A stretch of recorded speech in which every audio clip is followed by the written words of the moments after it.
આપણો ઝંડો મિત્રો ફરકે છે, હર ઘર તિરંગા લહેરાંગે. તો આપણો ઝંડો આપણે ફરકાઈ દીધો છે. આજે આપણો ઝંડો આગલે દિવસ ફરકાઈ દીધો છે, એટલે કાલે 15મી ઓગસ્ટ છે મિત્રો.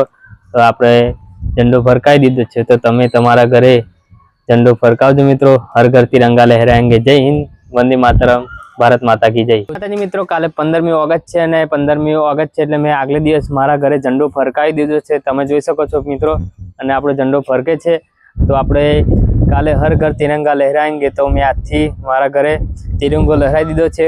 તો આપણો ભારત દેશ 15 ઓગસ્ટ 1947ના રોજ આપણો ભારત દેશ આઝાદ થયો હતો. ત્યારે આપણે બ્રિટિશ શાસન દરમિયાન આપણે ગુલામી કરતા હતા. ત્યારે 1947માં આપણા મહાપુરુષો એવા ચંદ્રશેખર આઝાદ, સુભાષચંદ્ર બોઝ, મહાત્મા ગાંધી, સરદાર વલ્લભભાઈ પટેલ અને સ્વતંત્ર સેનાએ આપણા ભારત દેશને આઝાદ કરાવ્યો હતો અને ખૂબ બલિદાન આપ્યું હતું. આપણે એવા મહાપુરુષોને યાદ કરવા જોઈએ અને આપણે સંકલ્પ લેવો જોઈએ કે આપણે ભારત દેશને પ્રગતિશીલ અને સ્વચ્છ અને સુંદર બનાવવું જોઈએ. જય હિન્દ, જય ભારત, વંદે માતરમ.